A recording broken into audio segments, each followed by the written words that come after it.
Reka nkubwire ukuri kubabaje. Umukobwa iyo yakwanze akaza kukwifuza si uko aba yarigeze kugukunda, ahubwo nuko hari ikintu wahinduye mu buzima bwawe atajyaga abona mbere. Abasore 90% cyangwa se abagabo iyo bageze hano bahita bakora amakosa akomeye cyane, bakongera gusubira kure burundu.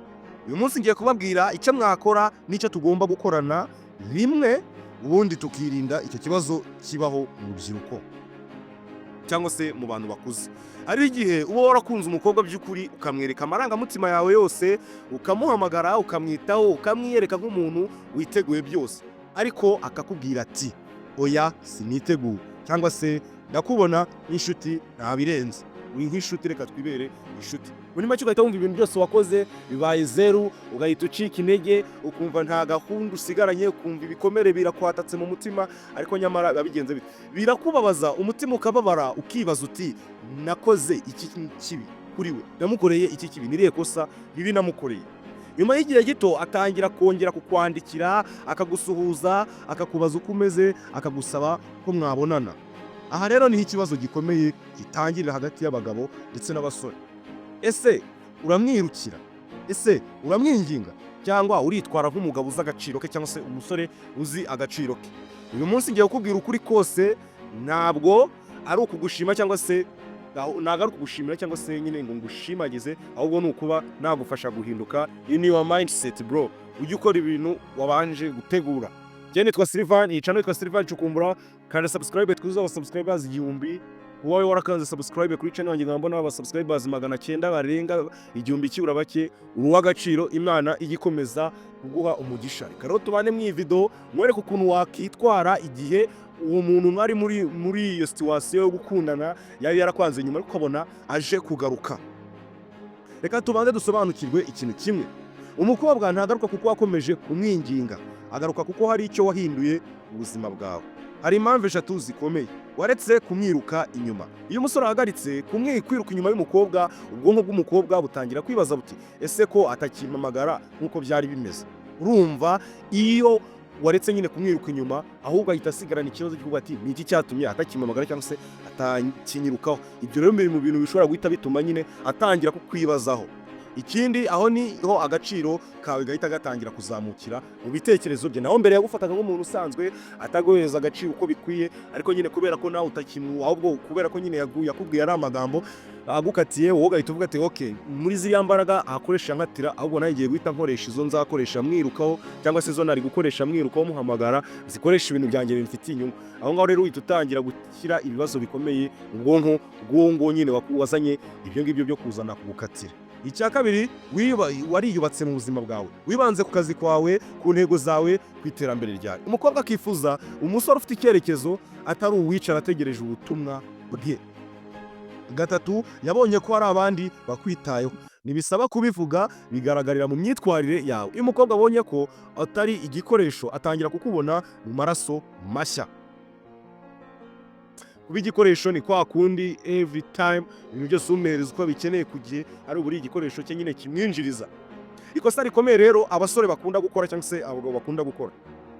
Nanone reka tuvuge ku ikosa rikomeye cyane, kumusubiza wirukanka.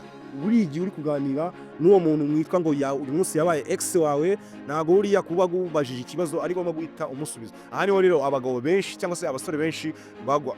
Iyo yongeye kukwandikira uhita wumva umeze neza, bigatuma nyine wumva nyine nawe uvuga ati yagarutse muri wowe, ugahita noneho wiyumvamo ijambo ati ndamufite. Iyo umukobwa yongeye kwandikira ariko atari wa mushotoye tuvuga ati noneho ndamufite, ugahita umuhamagara cyane, ukamubwira amarangamutima yawe yose, ukamwereka ko wari umutegereje. Ibyo bihita bimusubiza mu mwanya wo hejuru, wowe ugasubira hasi. Uhita wongera ukamusubiza ka gaciro ke. Niba ko aguhamagaye cyangwa se niba wari waracecetse kumuhamagara, ugahita aguhamagara n'ugahita umuhamagara cyane, ukamubwira ibyo ari byo byose byakubayeho, ari wise usubira down. Wowe tuza ibintu byo gusubiza, umwereke ko noneho icyumweru kimwe gihise akongera kuguca iryera. Urumva nyine yatangiye kongera kukubona kumwe wari waramwiyimye, uba watangiye kwica agaciro kawe, watangiye kugasubiza hasi. Rero icyo wakora igihe agarutse dore ngiki: tuma ibintu bigenda gahoro, nuhite wemera kumubona ako kanya, nuhite umuha attention nyinshi. ibyo bituma akomeza kwibaza ati ese ningiye mushaka cyangwa niwe. Urumva ni ibindi bibazo uba ugomba wongera ubwonko bwe. Icyo kiranga gentleman bro, icyo kiranga gentleman. Icya kabiri, gumana ubuzima bwawe. Komeza gahunda zawe, akazi kawe, intego zawe. Umukobwa ashaka umusore ufite ubuzima bwe, utari wamwiyeguriye wese.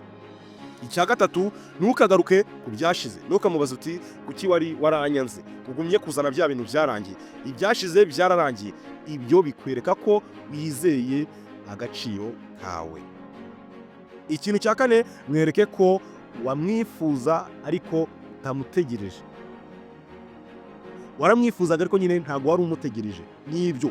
Hari itandukaniro rinini hagati yo kumwifuza no kumusaba. Umugabo uzi agaciro ke ahitamo nasabiza.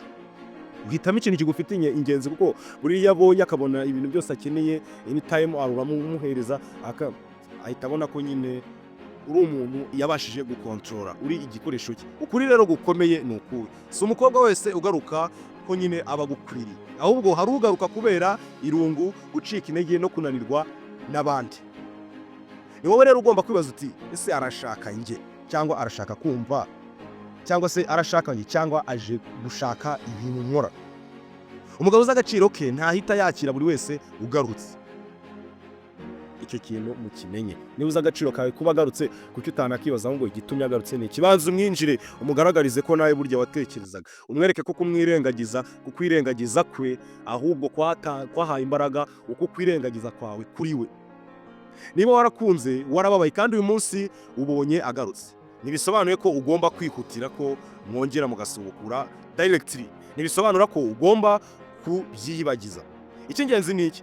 Yubatse yihagarariye izicyo ishaka. Yubatse nyine yihagarariye izicyo ishaka. Niba iyi video igufashije, kanda subscribe ndakwinginze. Sangiza undi mugabo ushobora kugira inyigisho cyangwa se undi musore uko ubwenge mu rukundo burusha amarangamutima imbaraga. Nitwa Sylvain, nitwa Sylvain Chokumbura. Kanda subscribe tujye dukomeza kubana mu zindi video na uploadinze. God bless you, mugire ibihe byiza.